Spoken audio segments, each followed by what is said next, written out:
ร่อยไหมครับ ครับ แล้วตอนนี้เราอยู่ร้านอะไรอ่ะ ร้านข้าวหมา ก็เป็นเส้นครับ ไม่ใช่ครับ ผู้ผิด ก็เซอร์ซ่า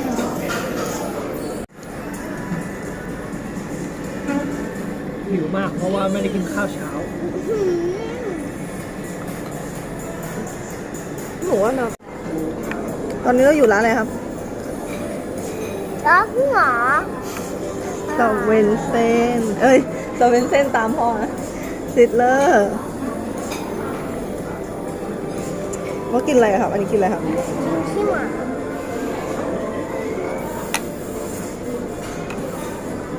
มันเรื่อยจังเลย ทิชชู่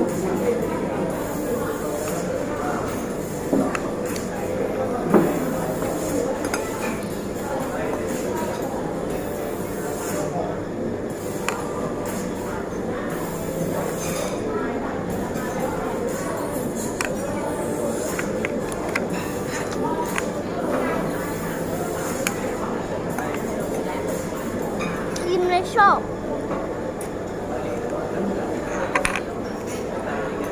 เอาอีกไหมลูกเอาจานทิชชู่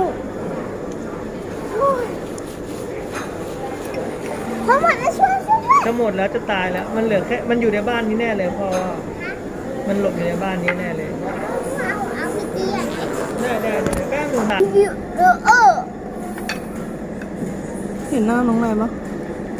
รีวิว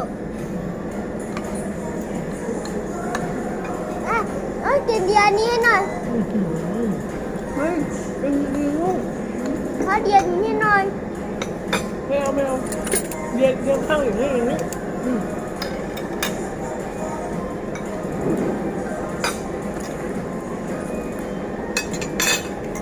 ช้อนละเผ็ดนะเนี่ย นายกินได้อ่ะเมื่อกี้นายมันกินซอสจริงอ่ะมันไม่บดก็เผ็ดเลยนายไม่ถ่ายวีดีโอนายไว้อยู่นั่นน่ะ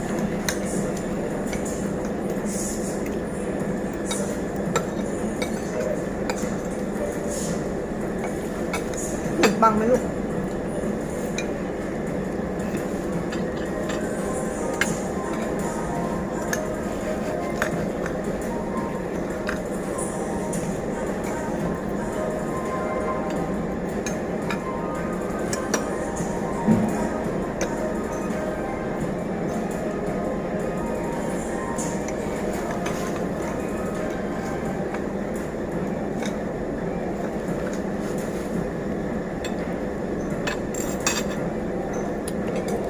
ไม่กินข้าวยังไงไม่กินแต่ขนมบ้าง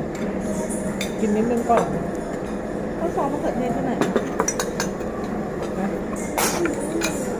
ขอบเขาแล้ว ของนี่หว่า ยังไม่กรอบ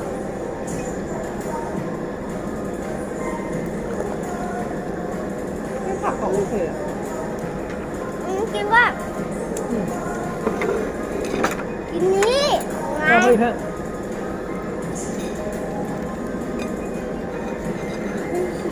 เจ้าวันนี้นายมาเยอะๆเลย นี่ไงให้หมดเลยไม่ต้องรีบเอาเดี๋ยวไปเอาซอส เอ้ยนี่ติ้ม ไม่ใช่เดี๋ยวเอาซอสมะเขือเทศให้จะจิ้มวันนี้เหรอ ซอสมะเขือเทศ ขาวซอสขาวด้วย มะเขือเทศที่ซอสอะไร ขาว เทศกับพริกแล้วก็ พ่อครับขาว มัสตาร์ด นั่นแหละ มัสตาร์ดพริกนี่เป็นทาบาสโก้ปะ ไม่กับซอสพริกธรรมดา เอามะเขือเทศกับมัสตาร์ด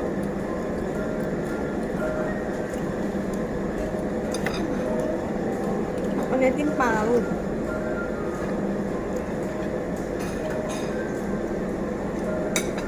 อันนี้เป็นซอสบาร์บีคิวงานจะเผ็ดแบบแต่นายกินได้ กินเลี้ยงดีอ่ะ จริงๆอันนี้เขาให้บีบนายกินไม่ได้นาย มะนาวป่ะมะนาว เลมอน ทำไม เปรี้ยว ไม่เอา นายลองกินดู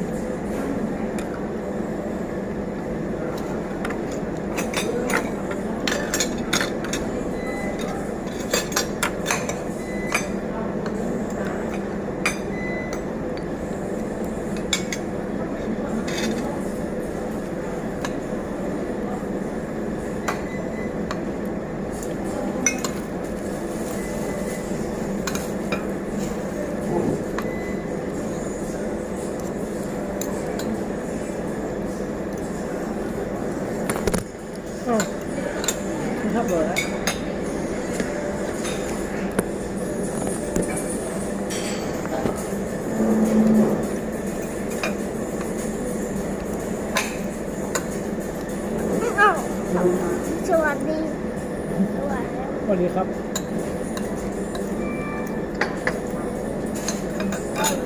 ต้มกระเทียมมาแล้ว นี่มี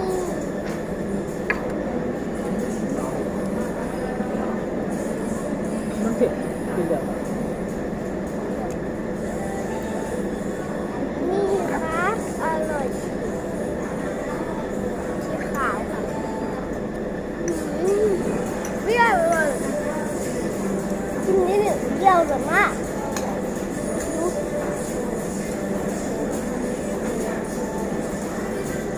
ยะ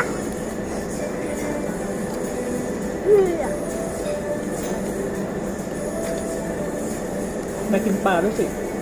ถูกไหม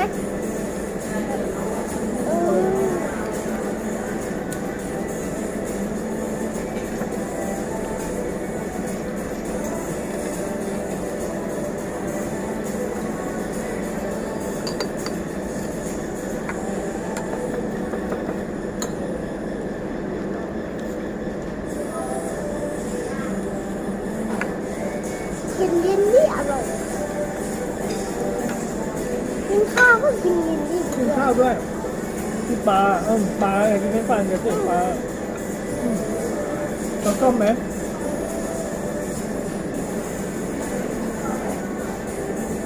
ที่เห็นกินปลากับอันนี้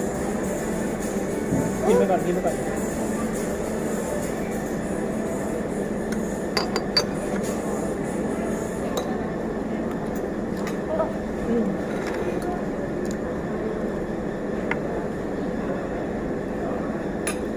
หมดไปแล้ว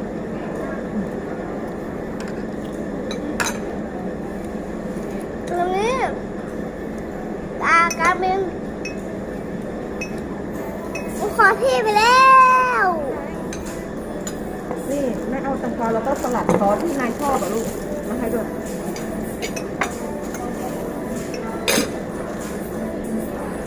ตั้ง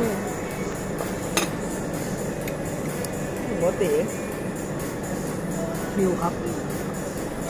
คุณคิดว่าคุ้มไหมคะแบบนี้คือทุกคุณเจ้านายกินครับ แม่บอกไม่ใช้ช้อน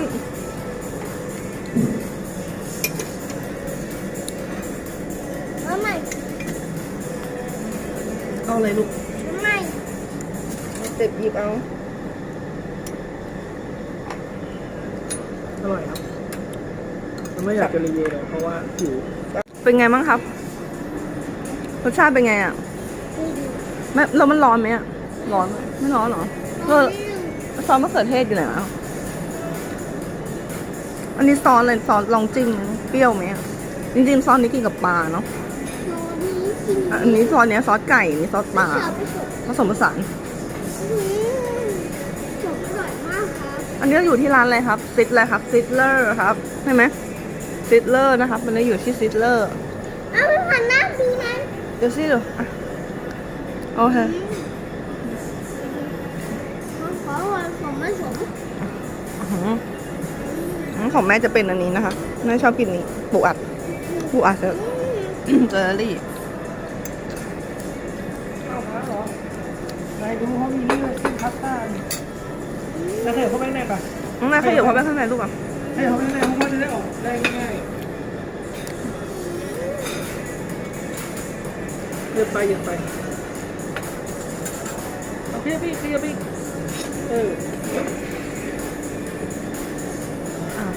เรารีวิวหน่อยค่ะปกติคุณรีวิวให้หน่อย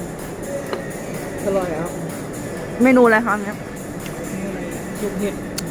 หนูหาแนวตั้งไม่โอไหมหนูว่าไม่โอต้องทำเป็นแนวนอนใช่ไหม มาตั้งดี